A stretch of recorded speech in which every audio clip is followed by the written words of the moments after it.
ونستغفره ونؤمن به ونتوكل عليه ونعوذ بالله من شرور أنفسنا ومن سيئات أعمالنا من يهده الله فلا مضل له ومن يضلل فلا هادي له ونشهد أن لا إله إلا الله وحده لا شريك له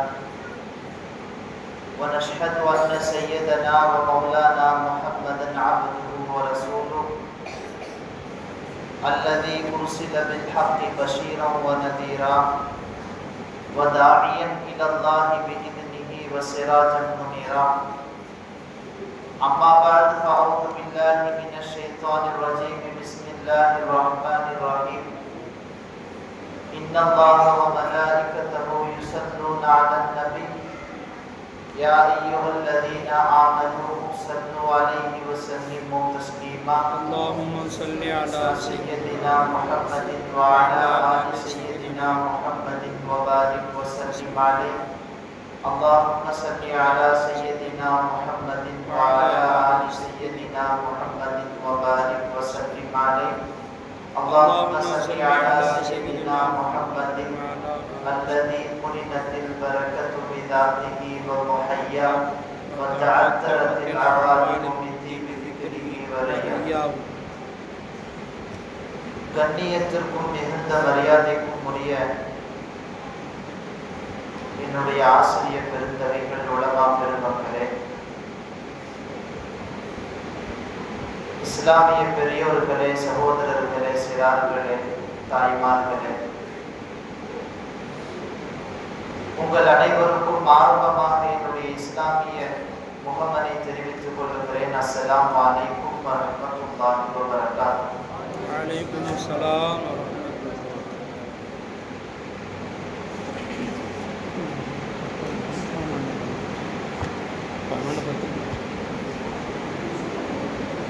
அன்பிற்கினிய இஸ்லாமிய சகோதரர்களே, அல்லாஹ்வுடைய அளவற்ற கிருபையால் பல வருடங்களாக தொடர்ந்து நம்முடைய பள்ளிவாசலில் நாம் எல்லாம் சின்ன பிள்ளைகளாக இருந்ததிலிருந்து இந்த நிகழ்வுகளை பார்த்து கொண்டிருக்கிறோம். அல்லாஹ்வுக்கு நாம் அளவு கடந்த நன்றியை செலுத்துவதற்கு கடமை பெற்றிருக்கிறோம். அல்லாஹ் ஜல்ல ஷானுஹு வ தஆலா தொடர்ந்து இந்த நிகழ்ச்சியை நடத்தக்கூடிய பாக்கியத்தை நமக்கு தந்து கொண்டே இருக்கிறார். ஏனென்றால் இந்த மீலாது விழாக்களின் வாயிலாக முஸ்லிம்களினுடைய உள்ளங்களிலேயும் சரி, சகோதர சமயத்தவர்களை சார்ந்தவர்களுடைய உள்ளத்திலேயும் சரி, இஸ்லாத்தினுடைய உயர்வை எடுத்து செல்லுவதற்கு ஒரு வழியாக இந்த விழாக்கள் இருக்கிறது. அல்லாஹ் ஜல்ல ஷானுஹு வ தஆலா நம்மை எல்லாம் முஸ்லிம்களாக பிறந்து முஸ்லிம்களாக வாழக்கூடிய பாக்கியத்தை தந்திருக்கிறார். ஏனென்றால் இந்த இஸ்லாமை பற்றி அல்லாஹ் குர்ஆனிலே சொல்லுகிறான், இன்ன தீன இந்தல்லாஹில் இஸ்லாம். அல்லாஹ்விடத்தில் மார்க்கம் என்றால் அது இஸ்லாம் மட்டும்தான். இந்த உலகத்தில் ஆதம் அலைஹிஸ்ஸலாம் அவர்களுடைய காலத்திற்கு பின்னால் ஏராளமான மதங்கள் வந்தது. விக்கிரகங்களினுடைய வணக்கங்களும் சிலை வணக்கங்களும்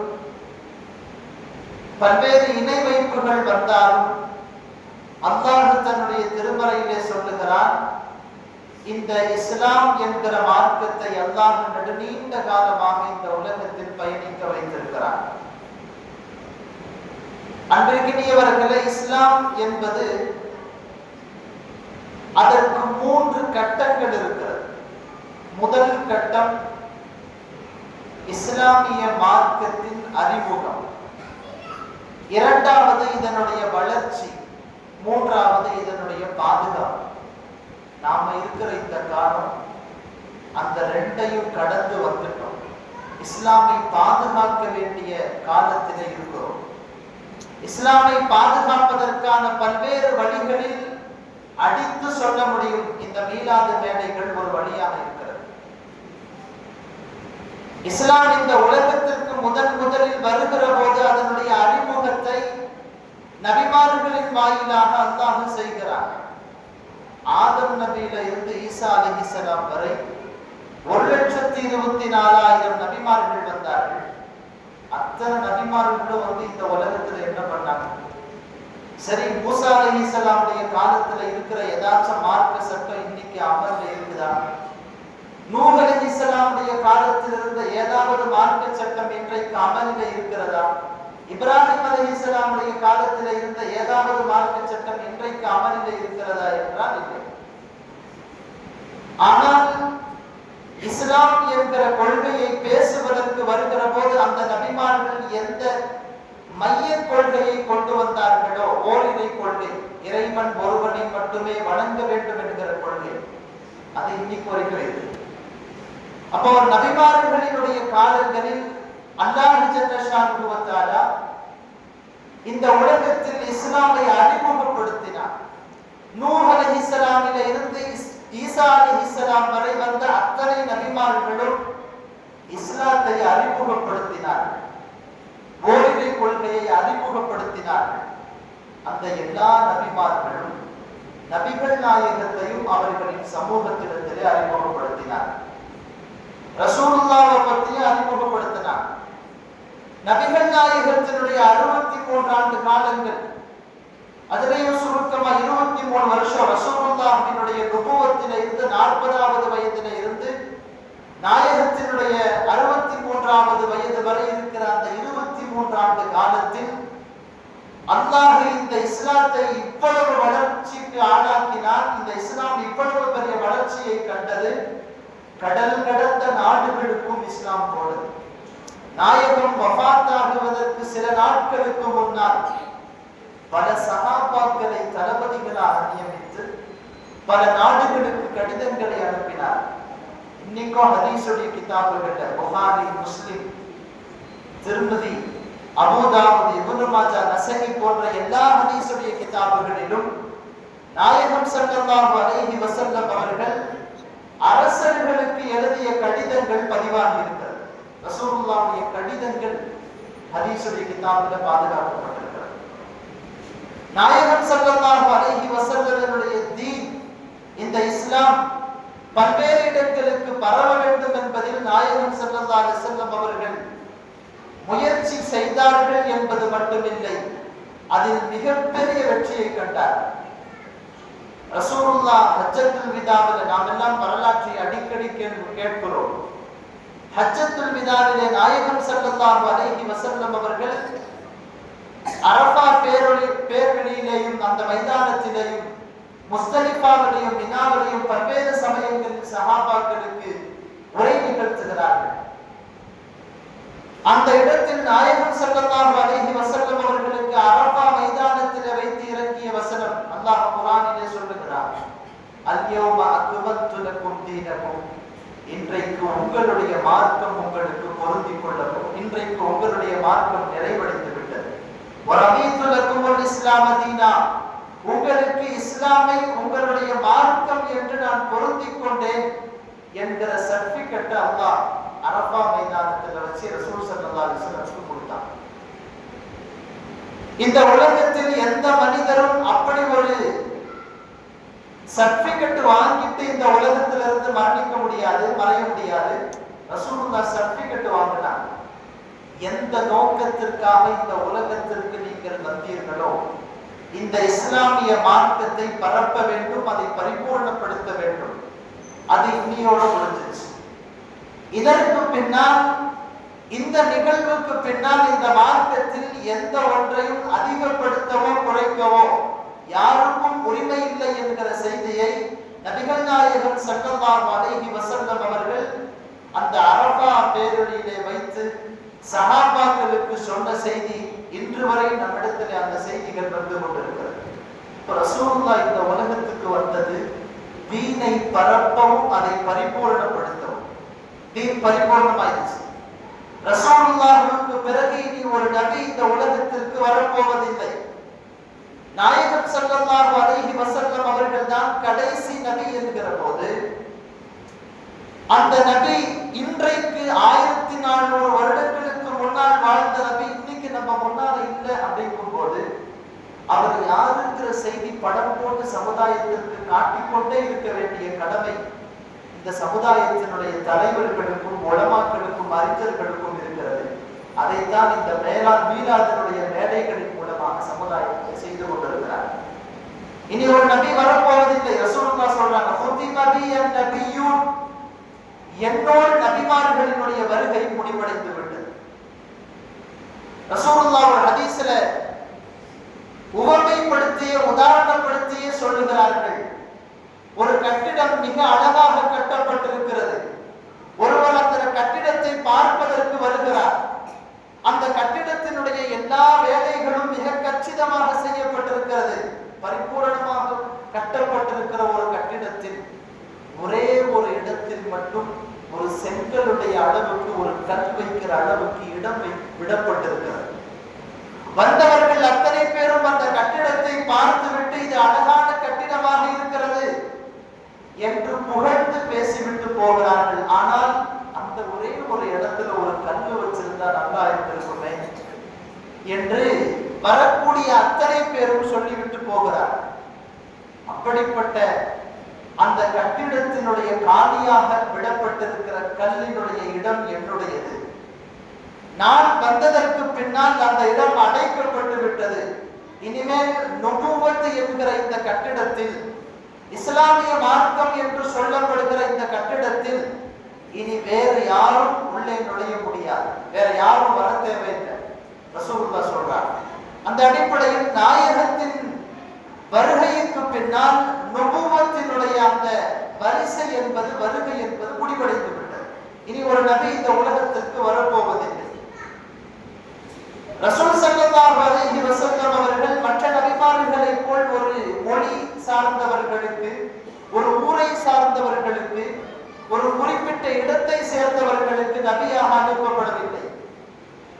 முழு உலகத்திற்கும் நபியாக அனுப்பப்பட்டிருக்கிறார். அல்லாஹ் குர்ஆன்ல சொல்றான், வமா அர்சல்னாக இல்லா காஃபத்தன் லின்னாஸ், உங்களை முழு உலக சமுதாயத்திற்கும் நாம் நபியாக அனுப்பி இருக்கிறோம்.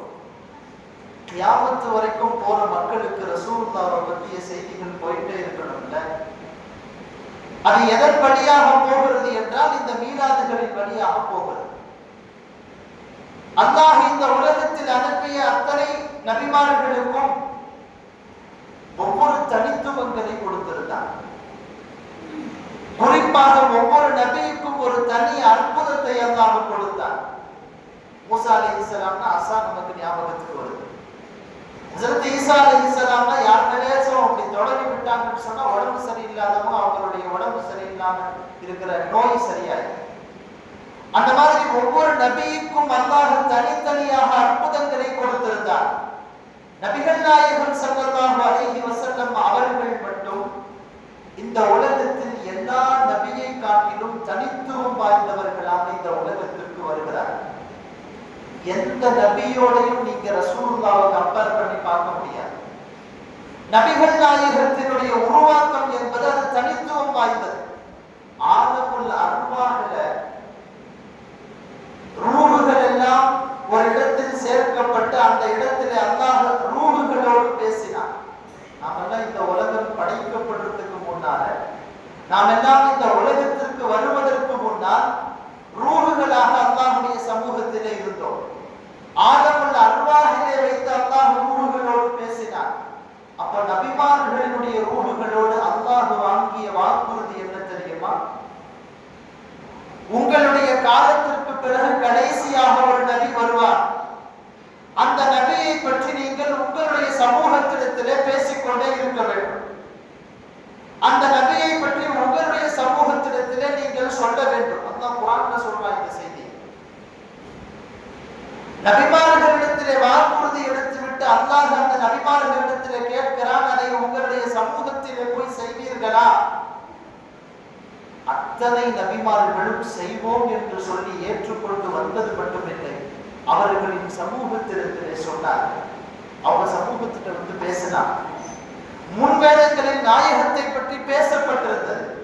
எங்க ஆதம் அலைஹிஸ்ஸலாம்ல இருந்து ஈசா அலைஹிஸ்ஸலாம் வரை வந்த அத்தனை நபிமார்களும் ரசூலுல்லாஹ்வை பற்றி பேசி இருக்கிறார்கள் என்றால் நாம பேசுறதுக்கு என்ன ரசூலுல்லாஹ்வை பற்றி?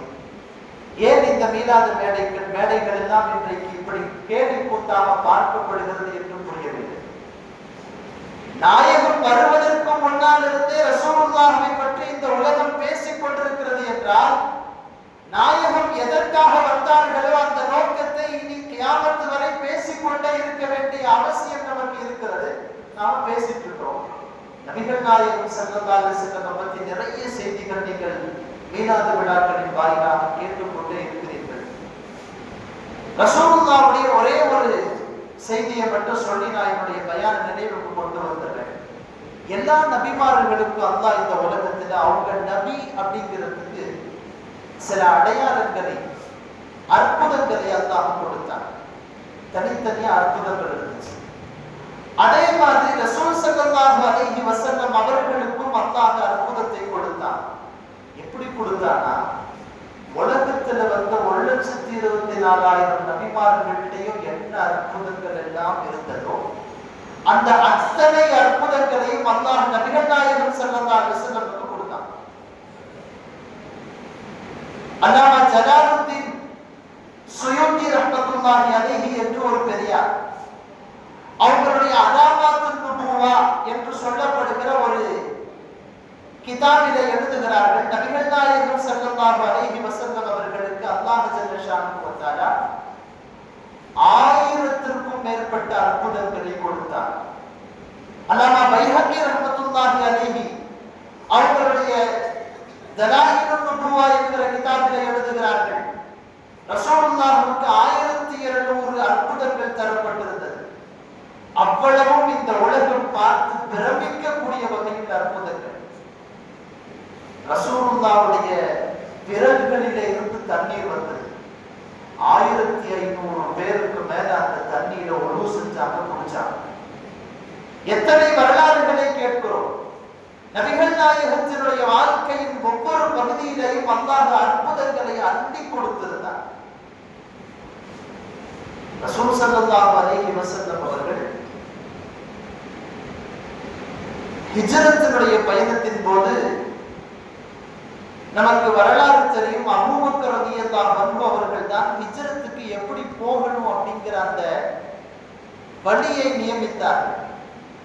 எந்த பக்கத்திலிருந்து போகணும், யார் நம்மளை கூப்பிட்டு போகணும், எந்த குதிரையில போகணும் என்கிற வழியினுடைய அந்த ஹிஜ்ரத்துக்கு போகக்கூடிய எல்லா விஷயங்களையும் பிளான் போட்டு வச்சிருந்தது ஹஜ்ரத் அபூபக்கர் ரலியல்லாஹு அன்ஹு. ஹஜ்ரத் அபூபக்கர் ரலியல்லாஹு அன்ஹு அவர்களுடைய அந்த பிளான் படி, அவங்க ஏற்படுத்தின அந்த முறைப்படி மக்காவுக்கு எல்லாரும் போற வழியில, மதீனாவுக்கு எல்லாரும் மக்காவிலிருந்து போற வழியில போகாம வேற ரூட்ல கொஞ்சம் சுத்திட்டு போகணும். சுருக்கமா சொன்னா, காதை இப்படி தொட சொன்னா கொஞ்சம் சுத்திட்டு தொடுற மாதிரி. மதீனாவினுடைய ஸ்ட்ரைட் ரூட், நேரான வழியை விட்டுட்டு ஒரு குறுக்கு வழியிலிருந்து போறாங்க. ஏனென்றால் நாயகம் ஸல்லல்லாஹு அலைஹி வஸல்லம் அவர்கள் மதீனாவிலே இருந்து கிளம்பி விட்டார்கள் என்கிற செய்தி முஷ்ரிக்குகளுக்கு தெரிந்தால் அதற்கு பிறகு நாயகத்தை துரத்த தொடங்கி விடுவார்கள். ரசூலுல்லாஹ் எங்கேயும் மாட்டிடக்கூடாது.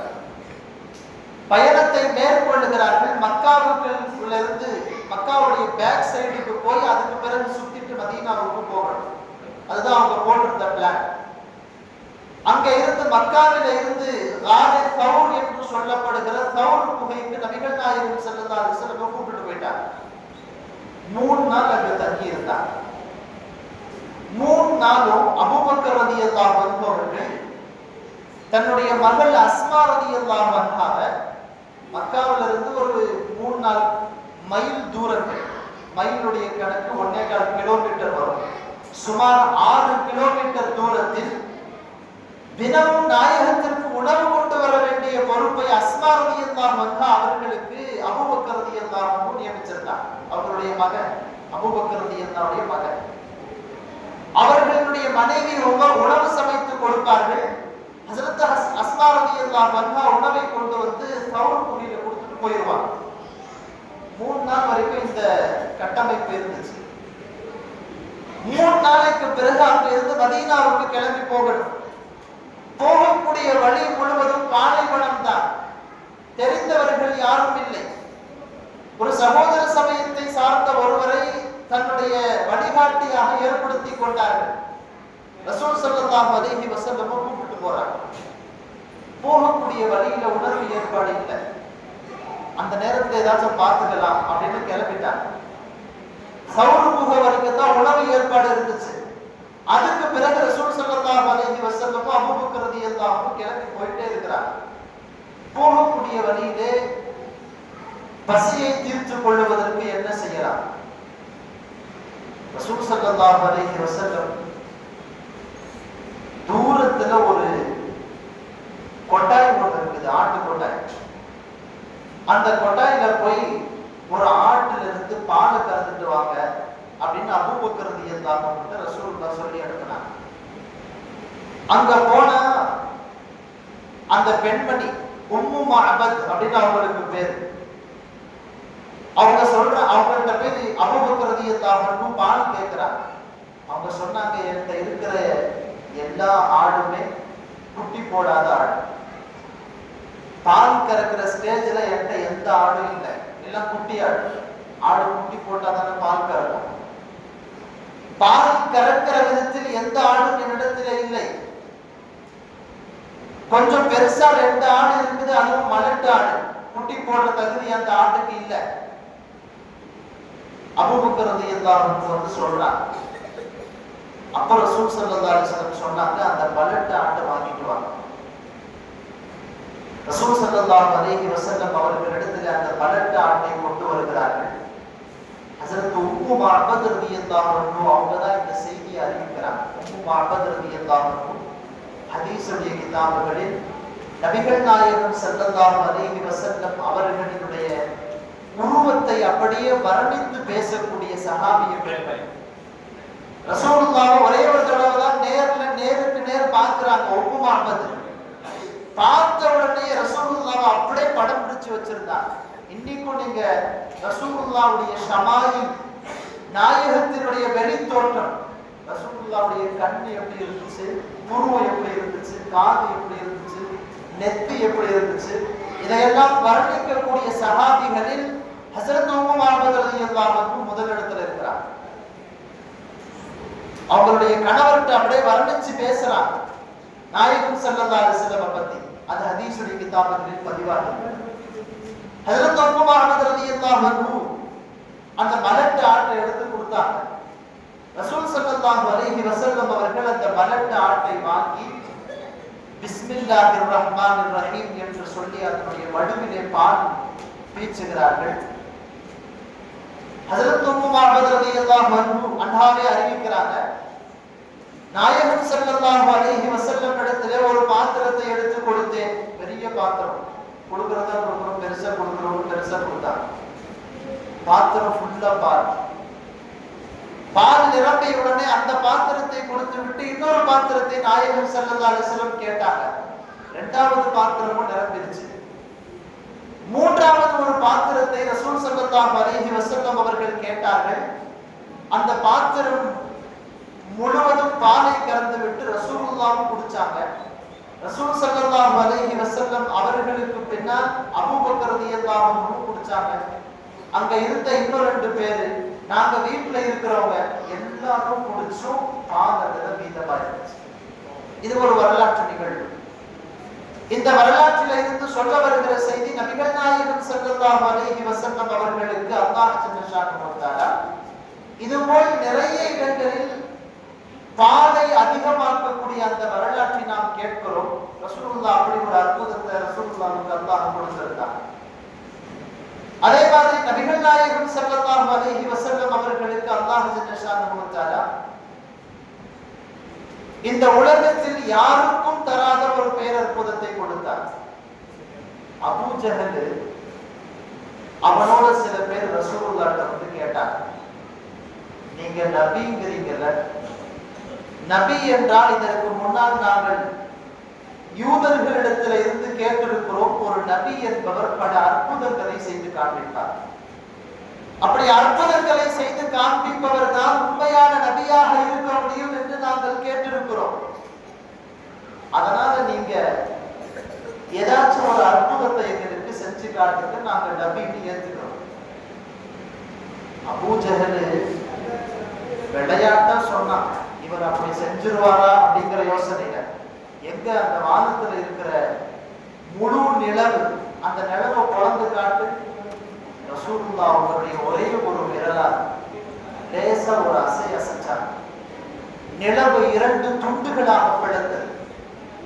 அன்றைக்கு மக்கத்து முஷ்ரிக்குகள் அத்தனை பேரும் பேசினார்கள், இவர் ஏதோ கண்கட்டி வித்தை பண்றார், எல்லாருடைய கண்களையும் கட்டிவிட்டு ஏதோ ஒரு மந்திரத்தை இவர் செய்கிறார், இது நம்புற மாதிரி இல்லை அப்படின்னு பேசினார்.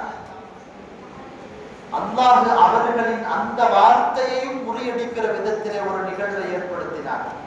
அடுத்த நாள் கடல் கடந்த நாடுகளிலே இருந்து, ரோம் தேசத்திலே இருந்தும் ஷாமிலே இருந்தும் சில பயணிகள் மக்காவுக்கு வருகிறார்கள். மக்காவுக்கு வந்த அந்த பயணிகள் நேற்றைய தினம் இரவு நிலவு 2 துண்டாக பிறந்ததை நாங்கள் எல்லாம் கண்கூடாக பார்த்தோம் என்று சொன்னார். சொல்ல வருகிற செய்தி முழு உலகம் அந்த அற்புதத்தை பார்த்து வரலாற்று கிதாபுகளில் இவ்வளவு தூரம் எழுதுகிறார்கள். நான் யோசிக்கிறேன், நபிகள் நாயகத்தின் அந்த நிலவை பிளந்த அந்த அற்புதத்தின் பிச்சை தான் நாம் எல்லாம் இன்றைக்கு இங்கே இஸ்லாமியர்களாக அமர்ந்திருக்கிறோம். வரலாற்றிலே வருகிறது, நாயகம் ஸல்லல்லாஹு அலைஹி வஸல்லம் அவர்கள் அன்றைக்கு பிளந்த அந்த நிலவின் பிளவை இங்கே இந்தியாவிலே கேரளாவிலே இருந்த சேரமான் பெருமான் என்கிற ஒரு அரசர், அவர் அதை பார்த்துவிட்டு கடல் வழியாக அன்றைக்கு அரபியர்கள் வந்து கேரளாவிலே அடைக்கலம் அங்கே வியாபாரத்திற்கு வரக்கூடிய நேரத்தில் அவர்களிடத்தில் நாயகத்தை பற்றி கேட்டு, இப்படி ஒருவர் அரபு தேசத்திலே இருக்கிறாரா, அவரை நான் ஈமான் கொள்ளுகிறேன் என்று இஸ்லாத்தை ஏற்றுக்கொண்டார். அதுதான் இங்கே இஸ்லாம் வருவதற்கு ஆரம்பம் என்று இஸ்லாம் இந்தியாவுக்குள்ள வந்த வரலாற்றினுடைய ஆரம்ப பகுதிகளில் இந்த செய்தியை எழுதுகிறார். சிந்து நதி கரையிலே அப்படின்னு சொல்லி ஒரு புக் இருக்கு தமிழ்ல.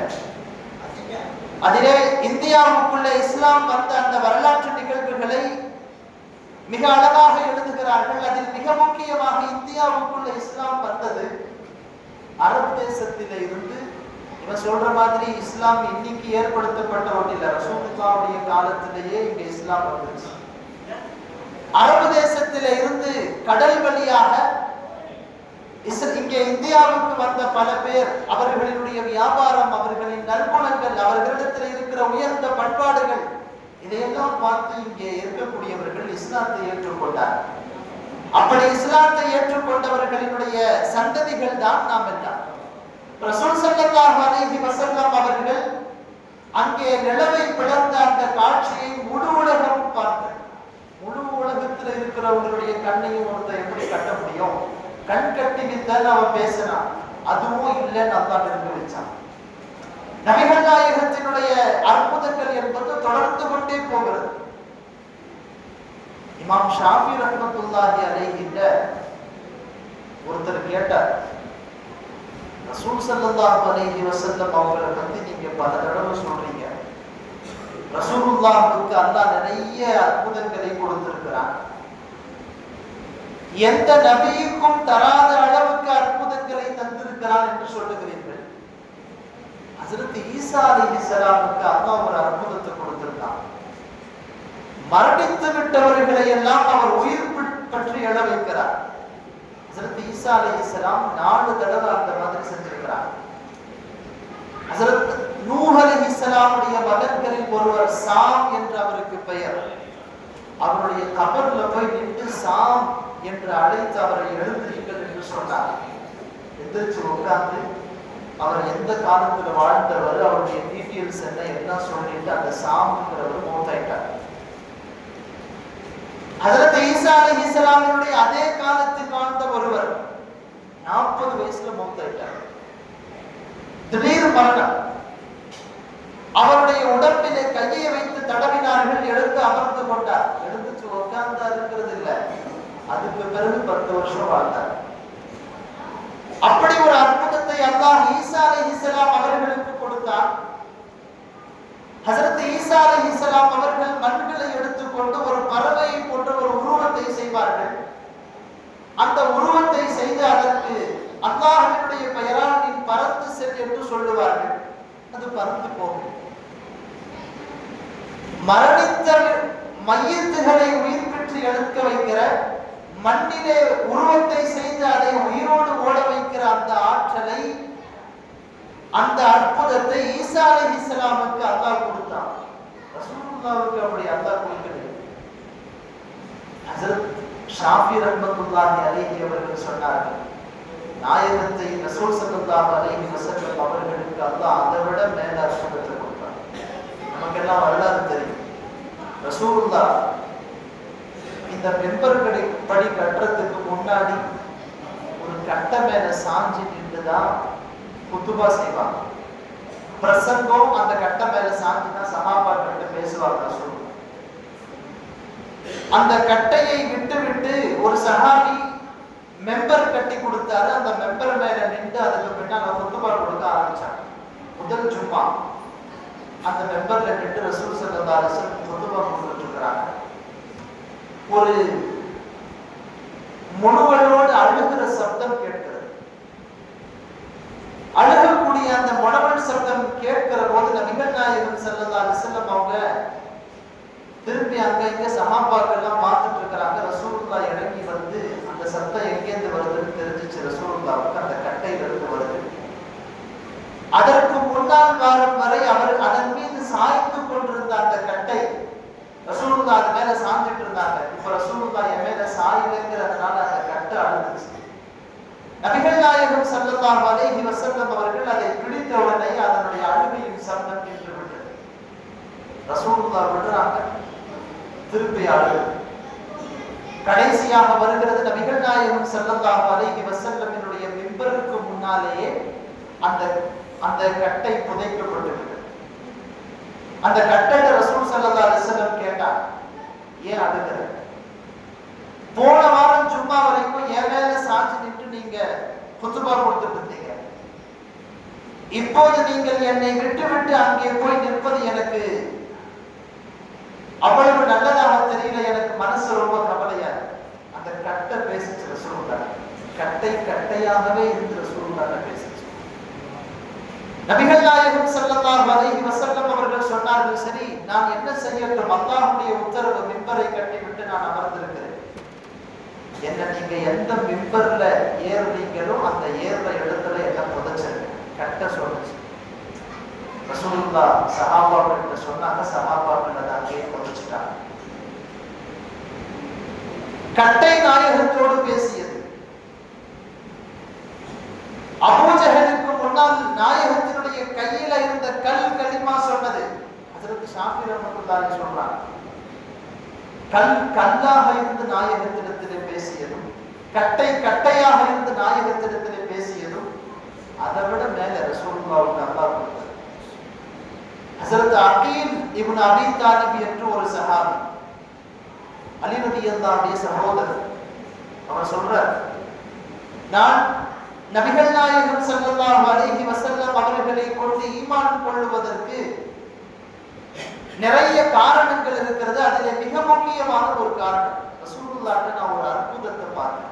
நான் இஸ்லாத்துக்கு வர்றதுக்கு காரணமாக இருந்த அற்புதம். அவர் சொல்றார், நான் இஸ்லாத்திற்கு வருவதற்கு முன்னால் நாயகத்தோடு ஒரு பயணத்திலே போய் கொண்டிருந்தேன். ரசூலுல்லாஹ்வுடைய சொந்த சச்சா பையன் அகீல் இப்னு அபீ தாலிப். ஒரு பயணத்துல நாங்க போயிட்டு இருக்கோம். போகும்போது நபிகள் நாயகம் ஸல்லல்லாஹு அலைஹி வஸல்லம் அவர்களுக்கு சிறுநீர் கழிக்க வேண்டிய அவசியம் ஏற்படுகிறது. அப்போ பாலைவனத்துல எங்கேயும் ஒரு மறைவு இல்லை. மறைவு இல்லாததுனால ரசூல் ஸல்லல்லாஹு அலைஹி வஸல்லம் அவர்கள் என்னிடத்திலே தூரத்திலே ஒரு மரத்தை காட்டி, அந்த மரத்தை ரசூலுல்லாஹ் கூப்பிடுறாங்கன்னு சொல்லு அப்படின்னு சொன்னாங்க. நான் மரத்திட்ட போய் ரசூலுல்லாஹ் கூப்பிடுறாங்கன்னு சொன்னா அது என்ன செய்ய போகுது? சரி, அவர் சொல்றாரு, போய் கேட்கலாம். போனேன். அவர் சொல்றார், அகீல் இப்னு அபீ தாலிப், போய் அந்த மரத்திட்ட கேட்கிறேன், ரசூல் ஸல்லல்லாஹு அலைஹி வஸல்லம் கூப்பிடுறாங்க, வர்றியா? அகீல் இப்னு அபீ தாலிப் சொல்றாரு, ஒரு மனிதன் தன்னுடைய கால்களால் எப்படி நடந்து வருவாரோ அதே போன்று தன்னுடைய வேரை அப்படியே புடுங்கிக் கொண்டு ஒரு மனிதன் நடந்து வருவதை போன்று அந்த மரம் நாயகத்திற்கு மறைவு கொடுத்து விட்டு அந்த மரம் மீண்டும் போய் அதே இடத்திலே அமர்ந்து கொண்டார். இந்த காட்சியை பார்த்ததற்கு பின்னால் இவர் உண்மையான நபியாக இருக்க முடியும் என்பதை நான் புரிந்து கொண்டேன். அந்த மாதிரி இந்த உலகத்திலே அல்லாஹ் ஜல்ல ஷானுஹு அல்லாஹ் நபிமார்கள் அத்தனை பேருக்கும் தந்த அற்புதங்களை தாண்டி அற்புதங்களை ரசூலுல்லாஹ்வுக்கு கொடுத்தார். ஹஜ்ரத் சுலைமான் அலைஹிஸ்ஸலாமுக்கு அல்லாஹ் ஒரு குதிரையை கொடுத்திருந்தார். சுலைமான் அலைஹிஸ்ஸலாமுடைய குதிரைக்கு ரக்கை இருந்துச்சுன்னு சொல்லுவாங்க வரலாறு. நாம கூட சின்ன குழந்தைகளை பார்த்துருக்கோம், ரக்கை வச்ச ஒரு குதிரை. அது சுலைமான் அலைஹிஸ்ஸலாமுடைய குதிரைன்னு சொல்லுவாங்க. சுலைமான் அலைஹிஸ்ஸலாமுடைய குதிரை ஒரு தடவை ஒரே ஒரு எட்டை எடுத்து வைத்தால் ஒரு மாதங்கள் ஒரு சாதாரண குதிரை எவ்வளவு தூரம் பயணிக்க முடியுமோ அவ்வளவு தூரத்தில் ஒரே ஒரு எட்டு, அதனுடைய எட்டு இருக்கு. அந்த மாதிரி ஒரு அற்புதமான குதிரையை அல்லாஹ் சுலைமான் அலைஹிஸ்ஸலாமுக்கு கொடுத்தார். நமது நபிகள் நாயகம் ஸல்லல்லாஹு அலைஹி வஸல்லம் அவர்களுக்கு அல்லாஹ் மிஅராஜுடைய பயணத்தில் புராக் என்கிற வாகனத்தை கொடுத்தார். கழுதையை விட கொஞ்சம் பெருசாகவும் குதிரையை விட கொஞ்சம் சின்னதாகவும் ஒரு வாகனம். அந்த வாகனம் இந்த பூமியையும் 7 வானங்களையும் அவ்வளவையும் தாண்டி அல்லாஹ்வை போய் சந்தித்து விட்டு வரக்கூடிய அளவுக்கு சக்தி வாய்ந்த வாகனம். மிஅராஜுடைய அந்த ஒரே ஒரு அற்புதம் போதும் நபிகள் நாயகத்தினுடைய தனித்துவத்தை புரிவதற்கு. மிஅராஜிலே எத்தனை அற்புதங்கள் அல்லாஹ் ரசூலுல்லாஹ்வுக்கு கொடுத்தார். மூசா அலைஹிஸ்ஸலாம் அல்லாஹ்ட்ட கெஞ்சினாங்க, யா அல்லாஹ் உன்னோடு நான் பேசுறேன். பல தடவை கேட்டார்கள். அதுக்கு பிறகுதான் அல்லாஹ் மூசா அலைஹிஸ்ஸலாமுக்கு பேசுற வாய்ப்பு கொடுத்தான். மூசா அலைஹிஸ்ஸலாமுக்கு கலீமுல்லாஹ் பேர், அல்லாஹ்வோட பேசுறவர். அந்த வாய்ப்பை அல்லாஹ் பல தடவை ஹஜ்ரத் மூசா அலைஹிஸ்ஸலாம் அவர்கள் கேட்டதற்கு பிறகுதான் கொடுக்கிறார். ஆனால் நமது நபிகள் நாயகம் ஸல்லல்லாஹு அலைஹி வஸல்லம் அவர்களுக்கு அல்லாஹ் அவன்கிட்ட பேசணும்னு சொல்லி ஜிப்ரீல் அலைஹிஸ்ஸலாம் அவர்களை அனுப்பி கூப்பிட்டு வர சொல்லி அனுப்புறான். ஒரு விருந்தாளி ரொம்ப முக்கியமான ஆளா இருந்தா நம்ம பஸ் ஸ்டாண்டுக்கு வந்து இறக்கும் போதே ஆரம்பிச்சிடும், போய் அவரை கூப்பிட்டு வரோம். அந்த மாதிரி பூமியில இருந்து நபிகள் நாயகத்தை அழைத்து கொண்டு வருவதற்கு ஒரு ஆள் வந்து அழைத்து கொண்டு போகிறார். இந்த மிஅராஜுடைய பயணத்துல ரசூலுல்லாஹ்வுடைய உயர்வும் புரிகிறது, நாயகத்தினுடைய அத்தனை அற்புதங்களும் நமக்கு தெரிகிறது. ஹஜ்ரத் மூசா அலைஹிஸ்ஸலாம் அல்லாஹ்ட்ட பேச போனாங்க தூர் சீனா மலையில. பேச போகும்போது மூசா அலைஹிஸ்ஸலாம்ட்ட அல்லாஹ் சொன்னான், மூசாவே நீங்கள் என்னுடைய தர்பாருக்கு வருகிறீர்கள். இப்ப நீங்க இங்க வரும்போது என்கிட்ட பேசணும்னு சொன்னா தூர் சீனா மலையில ஏறுறதுக்கு முன்னால உங்களுடைய செருப்புகளை கழுவி வச்சுட்டு வா. அர்ஷிலே அல்லாஹ்வை சந்திக்க போன நபிகள் நாயகத்திடத்திலே அல்லாஹ் சொன்னான், உங்களுடைய செருப்போடு நீங்கள் அர்ஷுக்குள்ளே வாங்க. அல்லாஹ்வை சந்திக்க போன நாயகத்திடத்திலே அல்லாஹ் சொல்லுகிறான், செருப்போடு வாருங்கள். அப்படி ஒரு நெருக்கத்தை நபிகள் நாயகம் ஸல்லல்லாஹு அலைஹி வஸல்லம் அவர்கள் அல்லாஹ்விடத்திலே பெற்றிருந்ததால் அல்லாஹ் நிறைய தனித்துவங்களை நாயகத்திற்கு கொடுத்திருந்தார். அப்படிப்பட்ட அந்த நாயகத்தினுடைய உம்மத்தினர்கள் என்பதில் நமக்கு தனி பெருமை இருக்கிறது. ரசூலுல்லாஹ் அவங்க சிறப்பு வாய்ந்தவர்கள் என்பதால் அவர்களின் உம்மத்தினர்களாகிய நாமும் அல்லாஹ்விடத்திலே தனித்துவம் வாய்ந்தவர்களாக இருக்கிறோம்.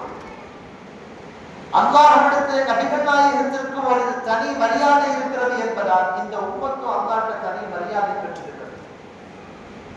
அதனாலதான் அல்லாஹ் நம்மளை பார்த்து குர்ஆன்ல சொல்றான், குன்தும் கைர உம்மத்தின் முஹ்ரிஜத் லின்னாஸ், நீங்கள் மக்களிலேயே ஆக சிறந்தவர். இந்த உலகத்துல எத்தனையோ உம்மத்தினர்கள் அனுப்பப்பட்டார்கள். எல்லா உம்மத்தினர்களை காட்டிலும் நீங்கள் தனித்துவம் வாய்ந்த உம்மத்தினர். அப்படி ஒரு தனித்துவத்தை அல்லாஹ் எதற்கு நமக்கு தந்தான்? அது நபிகள் நாயகம் ஸல்லல்லாஹு அலைஹி வஸல்லம் அவர்களுக்கு இருந்த தனித்துவம். சரிங்க, ரசூலுல்லாஹ்வுக்கு கொடுத்த அற்புதங்களை பத்தி பார்த்துக்கிட்டே வரோம். கடைசியா ஒரு செய்தி, எல்லா நபிமார்களுக்கும் அல்லாஹ் கொடுத்த அற்புதங்கள் அந்தந்த காலத்தோட ஸ்டாப் ஆயிடுச்சு. மூசா அலைஹிஸ்ஸலாமுடைய அற்புதம் இன்னைக்கும் ஜோர்டான்ல மியூசியம்ல வச்சிருக்காங்க. அந்த அசாவை அந்த அசாவை கொண்டு போய் நீங்க இன்னைக்கு நதியில போய் அடிச்சீங்கன்னா அது கண்டிப்பா முடக்காது. மூசா அலைஹிஸ்ஸலாம் அவர்கள் அந்த அசாவை வைத்துக் கொண்டு எத்தனை அற்புதங்களை செய்தார்களோ அந்த அற்புதங்கள் இன்றைக்கு நடைபெறாது. அந்த அசாவை கொண்டு வந்து நீங்க கீழே போட்டீங்கன்னா பாம்பா மாறாது. அந்த அற்புதத்தின் அடையாளம் இருக்கிறது, ஆனால் அந்த அற்புதம் முடிந்து விட்டது. ரசூலுல்லாஹ்வுக்கு அல்லாஹ் கொடுத்த அற்புதம் ஒரு பேர் அற்புதம். அந்த அற்புதத்தை அல்லாஹ் கியாமத்து வரை தொடர வைத்திருக்கிறார். ஏன்னா ரசூலுல்லாஹ் கியாமத்து வரைக்கும் உள்ளவங்களுக்கு நபிங்கிறதுனால அவங்களுடைய அற்புதத்தையும் அல்லாஹ் கியாமத்து வரைக்கும் வச்சிருக்காங்க. குர்ஆன் என்கிற அற்புதம் நம்மிடத்தில் இந்த குர்ஆன் கையில இருப்பதால் நாம் இதை சாதாரணமாக நினைக்கிறோம். இந்த குர்ஆன் மிகப்பெரிய பேரற்புதத்தை இந்த உலகத்தில் நிகழ்த்தி இருக்கிறது. இதனுடைய வார்த்தைகளும் அற்புதம், இதனுடைய கருத்தும் அற்புதம். உலகத்திலே பல அற்புதங்களை நிகழ்த்திவிட்டு இந்த குர்ஆன் வந்திருக்கிறது. குர்ஆனை கேட்கிறவங்க, அதனுடைய கருத்தை புரியக்கூடியவர்கள் அத்தனை பேரும் இஸ்லாத்துக்குள்ளே வந்து கொள்வார்கள். எத்தனை பேருடைய இஸ்லாத்துக்கு இந்த குர்ஆன் காரணமாக இருக்கிறது. மக்காவுக்குள்ள ரசூல் ஸல்லல்லாஹு அலைஹி வஸல்லம் அவர்களிடத்திலே வந்து பேசக்கூடியவர்கள், அவர்கள் ஓதக்கூடிய குர்ஆனை கேட்கிறவங்க எல்லாம் உடனே இஸ்லாத்தை ஏத்துக்கிறாங்க. அப்படிங்கிறதுனால மக்கத்து முஷ்ரிக்குகள் ஒரு வேலை பண்ணாங்க. வலீத் இப்னு முகைரான் ஒருத்தன், அவருடைய தலைமையிலே ஒரு குழுவை ஏற்படுத்தினார். முஹம்மது இனிமேல் அவருடைய அந்த பிரச்சாரத்தை நிறுத்த வேண்டும், இல்லை என்றால் அவருடைய பேரை டேமேஜ் பண்ற மாதிரி, அவருடைய பேரை கெடுக்கிற மாதிரி நாம ஏதாச்சும் என்ன பண்ணலாம். பாருங்க, ரசூலுல்லாஹ்வை பத்தி அவர் தவறு செய்கிறார், அப்படிப்பட்டவர் இப்படிப்பட்டவர் எதுவும் அவங்களால சொல்ல முடியல. இன்னைக்குள்ள தலைவர்களை எப்படியெல்லாம் குறை சொல்ல முடியுமோ அந்த எந்த குறையும் ரசூலுல்லாஹ்வுடைய விஷயத்துல சொல்ல முடியல. ஏமாத்துறாரு, அல்லது பெண்களுக்கு பின்னால சுத்துறாரு, மது குடிக்கிறார், எந்த குறையும் ரசூலுல்லாஹ் மேல சொல்ல முடியும். பரிசுத்தமான சாதனை. ரசூலுல்லாஹ் 40 வருஷத்துக்கு பின்னால நுபுவத்தை கொண்டு வருகிற போதே அந்த மக்களிடத்தில் சொன்ன செய்தி அதுதானே, 40 வருஷம் உங்களோட நான் இருக்கிறேன், ஒரு தடவையாவது என்னிடத்துல ஏதாச்சும் ஒரு கேட்பார் இந்த இடத்தை பார்த்திருப்பீங்களா, என்னிடத்துல தவறான ஏதாவது ஒன்றை பார்த்திருக்கிறீர்களா, என்னுடைய பரிசுத்தமான 40 ஆண்டு வாழ்க்கையை நான் உங்களிடத்திலே சமர்ப்பணம் செய்துவிட்டு என்னுடைய நுபுவத்தை சொல்லுகிறேன் என்று சொல்லுகிற ஒரே தைரியமும் திராணையும் நாயகத்துக்கு மட்டும்தான். ரசூலுல்லாஹ்வுடைய அந்த பரிசுத்தமான வாழ்க்கையில் அவங்களால் எந்த குறையும் பார்க்க முடியல, ஒரு கருப்பு புள்ளி கூட இல்லை. அதனால என்ன பண்ணலாம், என்னென்னமோ சொன்னாங்க. சில பேர் சொன்ன பைத்தியக்காரன்னு சொல்லலாம், ஒருத்தர் ஒண்ணு சொன்னான். வலீத் இப்னு முகைரா அவர் பேசக்கூடிய வார்த்தைகள் எல்லாம் சூனியத்தினுடைய வார்த்தை என்று நாம் மக்களிடத்திலே பரப்பி விடலாம். ஏன்னா மக்காவுக்கு வருஷம் ஹஜ்ஜுக்கு சில பேர் வருவாங்க. வர்றவங்கள்ட்ட ரசூலுல்லாஹ் போய் சந்திச்சுட்டான்னா முடிஞ்சு, அவர் இஸ்லாத்துக்கு வந்துடுவார். அப்படி ஒரு வளர்ச்சியை பார்க்கிற போது அதை அடக்க வேண்டும், அமுக்க வேண்டும் என்பதற்காக ரசூலுல்லாஹ் மேல ஏதாச்சும் ஒன்று சொல்லணும். வலீத் இப்னு முகைரா சொன்னா, நாம எதை சொன்னாலும் அந்த மக்கள் ஏத்துக்க மாட்டாங்க. பைத்தியக்காரன்னு சொன்னா அவர் பேசுற பேச்செல்லாம் பைத்தியக்காரன் பேசுற மாதிரியா இருக்குன்னு சொல்லி நம்மள பைத்தியக்காரன் சொல்லிட்டு போயிடுவான். ஷாயிர்னு சொன்னா அவர் சொல்றதெல்லாம் ஷேர் மாதிரியா இருக்குது, கவிஞர்னு சொல்லலாம் அப்படின்னு சில பேர் சொன்னாங்க. அவர் சொல்றதெல்லாம் கவிஞர் பேசுற மாதிரியா இருக்குது அப்படின்னு நம்மள்கிட்ட சொல்லிட்டு போயிடுவாங்க. அதனால அவரை நாம் சூனியக்காரர் என்று சொல்லலாம். அவர்கிட்ட போய் யாரு பேசினாலும் அவருடைய மார்க்கத்துக்கு போயிடுவாங்க. அப்படி ஒரு பவர் அவர்கிட்ட இருக்குது அப்படின்னு மக்கள்கிட்ட பரப்பி விடலாம். மக்கள்கிட்ட பரப்புனா வர்றவங்க எல்லாத்தையும் துஃபைலுக்கு அப்து தௌசின்னு ஒருத்தர் மக்காவுக்குள்ள வந்தார்.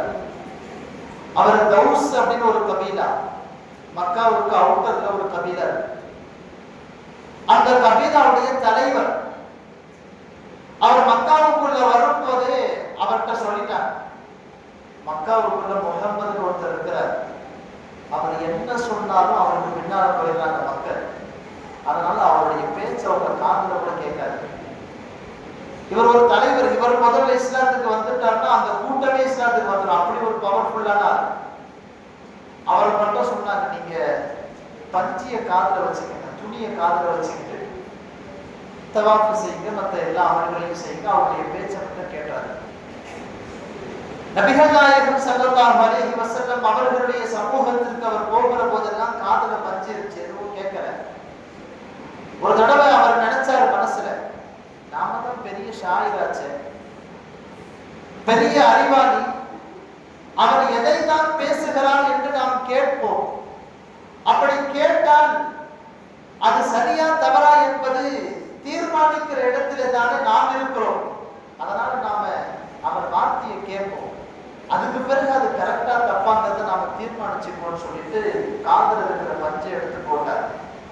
ரசூலுல்லாஹ் காபத்துல்லாஹ்வை நின்று தொழுதுட்டு இருக்கிறார். தொழுகையிலே ஓதிக்கொண்டிருக்கிற குர்ஆனுடைய வசனத்தை கேட்கிறார். அவருடைய உள்ளத்திலே ஈமான் வந்துவிட்டது. இஸ்லாத்தை ஏற்றுக்கிட்டார். லா இலாஹ இல்லல்லாஹ் முஹம்மது ரசூலுல்லாஹ். அவருடைய கூட்டம் அத்தனை பேரையும் அடுத்த வருஷம் ஹஜ்ஜுக்கு வரும்போது முஸ்லிம்களாக கொண்டு வந்தார். மிகப்பெரிய கூட்டம் இஸ்லாத்திற்கு வருவதற்கு, இஸ்லாத்தினுடைய பரம எதிரியாக இருந்த உமர் ரலியல்லாஹு அன்ஹு அவர்கள் போன்றவர்கள் இஸ்லாத்திற்கு வருவதற்கு எல்லா இடத்திலையும் இந்த குர்ஆன் காரணமா இருக்கு. இந்த குர்ஆனுடைய அற்புதம் அப்படிப்பட்ட அற்புதம். இதனுடைய வார்த்தையும் அல்லாஹ் அற்புதமாக வைத்திருக்கிறார். அரபியர்களுக்கு தான் இந்த குர்ஆன் இறங்குச்சு. அந்த குர்ஆன மாதிரி அவங்களால ஒரே ஒரு ஆயத்து கூட கொண்டு வர முடியல. குர்ஆனுடைய அற்புதங்களின் பேரற்புதம் அல்லாஹ் அவங்கள்ட்ட சவால் விட்டு சொன்ன, வைன் குன்தும் ஃபீ ரைபின் மிம்மா நஸல்னா அலா அப்தினா ஃபஅது பி சூரத்தின் மின் மிஸ்லிஹா. நீங்க அவரை பொய்யர்னு சொல்றீங்கல்ல, சரி, உங்களுக்கு அவர் சொல்ற அந்த குர்ஆனுடைய வசனங்களில் சந்தேகம் இருந்தால் அவர் சொல்ற மாதிரி ஒரே ஒரு சூறாவை கொண்டு வாங்க. மக்காவில் முஷ்ரிக்குகள் ஒரு டீம் அமைச்சாங்க. நாயகம் ஸல்லல்லாஹு அலைஹி வஸல்லம் அவர்களின் ஊடாக வந்திருக்கிற இந்த சவாலை நாம் எதிர்கொள்ள வேண்டும். அந்த மாதிரி ஒரே ஒரு சூறாவை கொண்டு வான்னு அல்லாஹ் சொல்லியிருக்கிறான். கொண்டு வரதுக்கு முயற்சி பண்ணார்.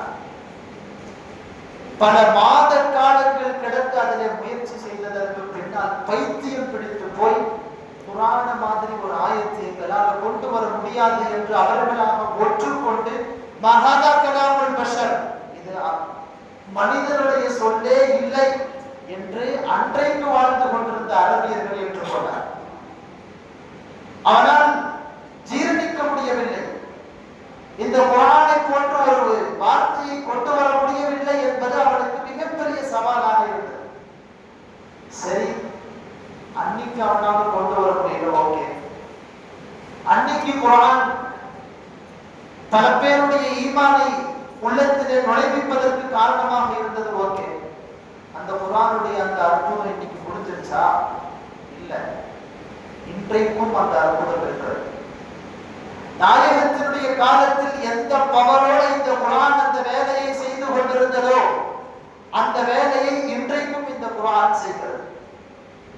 ஈமான் இல்லாதவர்களுடைய உள்ளங்களில் ஈமானை கொண்டு செல்லுகிறது.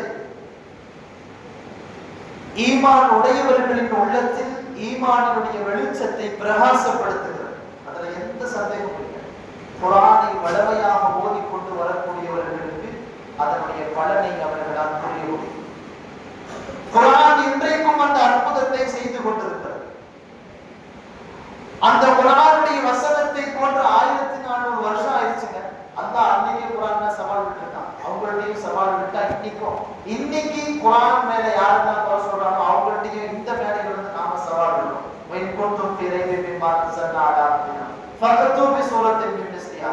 இன்னைக்கு இருக்கிற யாராச்சும் ஒரே ஒரு அறிஞர், தன்னை மிகப்பெரிய ஆளாக சொல்லிக் கொள்ளக்கூடிய யாராவது ஒருவர், இஸ்லாத்தை நோக்கி எச்சில் துப்பக்கூடியவர்கள் யாராவது ஒருவர் குர்ஆன்ல இருக்கிற ஒரே ஒரு ஆயத்து மாதிரி கொண்டு வர முடியுமா?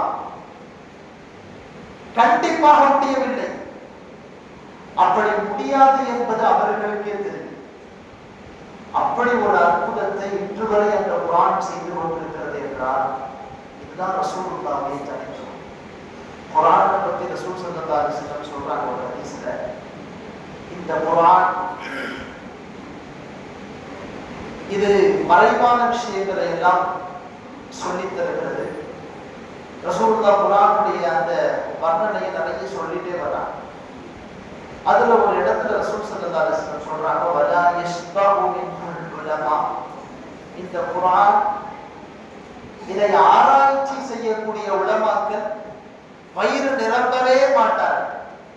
நீங்க வேணா பாருங்க, ரசூலுல்லாஹ்வுடைய காலத்துக்கு பின்னால ஹஜ்ரத் இப்னு அப்பாஸ் ரலியல்லாஹு அன்ஹுடைய காலத்திலே இருந்து குர்ஆனினுடைய தஃசீர்கள் எழுதப்பட்டு கொண்டே இருக்கிறது. இன்னைக்கு வரைக்கும் எழுதப்படுது, கியாமத் வரைக்கும் எழுதப்படுது. ஒரு ஆயத்தை எடுத்து வச்சுக்கிட்டு இந்த உலகத்தில் வரக்கூடிய அத்தனை பேரும் தஃசீர் எழுதுகிறார்கள், எழுதி முடிக்க முடியவில்லை. அதான் ரசூலுல்லாஹ் சொல்றாங்க, இந்த குர்ஆனினுடைய ஆய்வுக்கு என்று உலமாக்கள் சென்று விட்டால் அவர்கள் வயிறு நிரம்ப மாட்டார்கள். போதும், இந்த தஃசீர், இந்த ஆயத்திலிருந்து நான் கிடைக்க வேண்டிய கருத்துக்கள் எனக்கு கிடைத்து விட்டது என்று ஒரு ஆலிம் சொல்ல முடியாது. அதில் இருந்து கருத்துக்கள் கிடைத்துக் கொண்டே இருக்கும். அதே மாதிரி வலா யஹ்லுகு அலா கஸ்ரத்திர் ரத், அதிகமாக இந்த குர்ஆனை ஓதுவதால் சடைவு ஏற்படாது. ஒரு நாளைக்கு பரஸ் மட்டும் தொழுதாலே, பரந்தோடைய தொழுகையை மட்டும் தொழுதாலே 17 தடவை சூரத்துல் ஃபாத்திஹாவை ஓதுறோம். என்னைக்காச்சும் ஒரு நாள் சூரா ஃபாத்திஹா ஓதும் போது நமக்கு சடைவு ஏற்பட்டிருக்கிறதா? அதை எந்த ரசனையோடு முதல் தடவை ஓதுகிறோமோ அதே ரசனையோடு நம்முடைய காலம் முழுவதும் ஓதுகிறோம். ஒருவர் 40 ஆண்டு காலங்கள் தொழுகிறார் தொடர்ச்சியாக என்றால் அவரிடத்திலே போய் கேட்டு பாருங்கள், என்றைக்காவது ஒரு நாள் சூரா ஃபாத்திஹாவை ஓதுறமே அதை மாத்தி ஓதலாங்கிற யோசனையோ அல்லது அது ஓடுவதனால் ஒரு சடைவோ உங்களுடைய உள்ளத்திலே வந்திருக்கிறதா? இல்லவே இல்லை. எவ்வளவு பெரிய இன்ட்ரெஸ்டா இருக்கிற புக்கை நீங்க நாவலை எடுத்துட்டு வந்து படிச்சீங்கன்னாலும் ஒரு தடவை படிக்கலாம், 2 தடவை படிக்கலாம், 3 தடவை படிக்கலாம், அதுக்கு பின்னால சடைச்சிடும். குர்ஆன் அப்படி சடைவு அடையவே அடையாது. திருமதியிலேயும் முஸ்லிம்லயும் இந்த ஹதீஸ் வருது. ரசூலுல்லாஹ் சொல்றாங்க, குர்ஆனுக்கு அப்படி ஒரு அற்புதம் இருக்கு. மூன்றாவது, லா யன்கதி அஜாயிபுஹு, இந்த குர்ஆனுடைய ஆச்சரியங்கள் முடிவடையவே அடையாது. குர்ஆன்ல இருந்து ஒவ்வொரு நாளும் ஆச்சரியமான செய்திகள் கிடைத்துக் கொண்டே இருக்கும். சில ஆயத்துக்கள்லாம் பார்க்கும்போது உலமாக்களுக்கே புதிதாக இருக்கு. ஒவ்வொரு தடவை அந்த ஆயத்தினுடைய விளக்கங்களை பார்க்கிற போதும் அதில் இருந்த அற்புதங்கள் வெளிப்பட்டுக் கொண்டே இருக்கும். குர்ஆனை ஆய்வு செய்யக்கூடியவர்களுக்கு அல்லாஹ் அந்த அற்புதங்களை காண்பித்துக் கொண்டே இருப்பான். ரசூல் ஸல்லல்லாஹு அலைஹி வஸல்லம் சொல்றாங்க, குர்ஆனுக்கு சொல்லப்பட்ட அழகான புகழார் ரசூலுல்லாஹ் சொல்றாங்க. குர்ஆனை அல்லாஹ் ஜல்லல்லாஹு வ தஆலா இந்த உலகத்திலே பாதுகாப்பேன் என்கிறார்.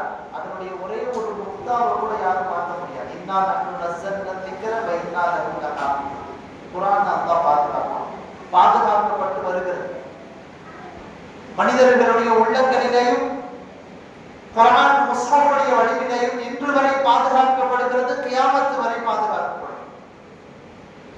இப்போ ஹஜ்ரத் ஆயிஷா ரலியல்லாஹு அன்ஹா ஒரு தாபீஇ, ஹிஷாம் அப்படின்னு அவருக்கு பேர், அவர் போய் கேட்டார், ரசூல் ஸல்லல்லாஹு அலைஹி வஸல்லம் அவர்களுடைய வாழ்க்கையில் 10 ஆண்டு காலங்கள் நீங்கள் அவர்களோடு இருந்திருக்கிறீர்கள். ரசூல் ஸல்லல்லாஹு அலைஹி வஸல்லமுடைய மனைவி என்கிற அடிப்படையில் உங்களிடத்தில் நான் கேட்கிறேன், நாயகத்துடைய வாழ்க்கையை பற்றி ஏதாவது சொல்லுங்க. ஹஜ்ரத் ஆயிஷா ரலியல்லாஹு அன்ஹா 3 வார்த்தையில நாயகத்தினுடைய முழு வாழ்க்கையை சொல்லி முடித்தார். கான குலுகுஹு அல் குர்ஆன், நாயகத்தின் வாழ்க்கை முழுவதும் குர்ஆனாக இருந்தது. வேற வார்த்தையில சொல்லணும்னா, நாமெல்லாம் ஓடிட்டு இருக்கிற குர்ஆன் இது ஒண்ணு, நாயகம் ஸல்லல்லாஹு அலைஹி வஸல்லம் என்கிற அந்த தாத் அது ஒரு குர்ஆன். குர்ஆனுக்கு எந்த அற்புதங்களையும் எந்த அடையாளங்களையும் நபிகள் நாயகம் ஸல்லல்லாஹு அலைஹி வஸல்லம் வஸல்லம் அவர்கள் சொன்னார்களோ அந்த அடையாளங்கள் அத்தனையும் நாயகத்துடைய வாழ்க்கையிலே இருக்கிறது. ரசூலுல்லாஹ்வுக்கு அது பொருந்தும். நபிகள் நாயகம் ஸல்லல்லாஹு அலைஹி வஸல்லம் அவர்களோடு நீங்கள் அதை பொருத்தி பார்க்க முடியும். ரசூலுல்லாஹ் என்ன சொன்னாங்க? லா யஸ்பஹு மின்ஹுல் உலமா. குர்ஆன் அதனுடைய விளக்கத்திற்குள்ளே போகக்கூடிய உலமாக்கள், ஆலிம்கள் வயிறு நிரம்பவே மாட்டார். ரசூலுல்லாஹ்வுடைய வரலாறு அப்படிதான். நீங்க நாயகத்தினுடைய எந்த வரலாற்று குறிப்பை எடுத்து இன்றைக்கு ஆய்வு செய்தாலும் ஒரு புது செய்தியை உங்களுக்கு கண்டிப்பாக அது தந்து கொண்டே இருக்கும். 1400 வருடங்களை கடந்து வந்து விட்டோமே, நபிகள் நாயகத்தை பற்றியே தானே பேசிக் கொண்டிருக்கிறோம். பேசாமல் விட்டு விடலாமா? அப்படியெல்லாம் விட முடியாது. நாயகத்தினுடைய வரலாற்றை எத்தனை தடவை கேட்டாலும், பல்வேறு கோணங்களில் பேசப்பட்டு கொண்டே இருந்தாலும் அது சடைவடையாத அளவுக்கு உன்னதமான வரலாறு. அதனுடைய ஆச்சரியங்கள், நபிகள் நாயகத்தினுடைய அற்புதங்கள், அவர்களுடைய வாழ்க்கையில இருந்து நாம் பெறுகிற அற்புதம் முடிவடையவே அடையாது. அப்படி ஒரு உன்னதமான வாழ்க்கைக்கு சொந்தக்காரர் நபிகள் நாயகம் ஸல்லல்லாஹு அலைஹி வஸல்லம். எனவே நம்மிடத்திலே 2 குர்ஆன் இருக்கிறது. ஒன்று நாம் பார்த்து ஓதுவதற்கு, இன்னொன்று நாம் பார்த்து ஒழுகுவதற்கு, நம்முடைய வாழ்க்கையை அமைத்துக் கொள்வதற்கு. ரசூலுல்லாஹ்வினுடைய வாழ்க்கை முழுவதும் குர்ஆனாகவே இருந்தது என்கிற ஆயிஷா ரலியல்லாஹு அன்ஹா அவர்களுடைய கருத்துப்படி, நாயகத்தை ஒருவர் பின்பற்றி வாழ்ந்து விட்டால் அவன் முழு குர்ஆனையும் தன்னுடைய வாழ்க்கையாக ஆக்கிக் கொண்டான் என்பது அதன் பொருள். எனவே அப்படிப்பட்ட நாயகத்தை நம்முடைய நபியாக நாம் பெற்றிருக்கிறோம் என்கிற பெருமையோடு அவர்களின் வாழ்க்கையை நம்முடைய வாழ்க்கையாக ஆக்கிக் கொள்வோம். எல்லாம் வல்ல அல்லாஹ் ஜல்ல ஷானுஹு தஆலா இந்த மீலாதுடைய விழாக்களின் வழியாக அப்படிப்பட்ட நசீபுகளை நமக்கு தந்தல் புரிவானாக. வா ஆகிரு தஅவானா அல்ஹம்துலில்லாஹி.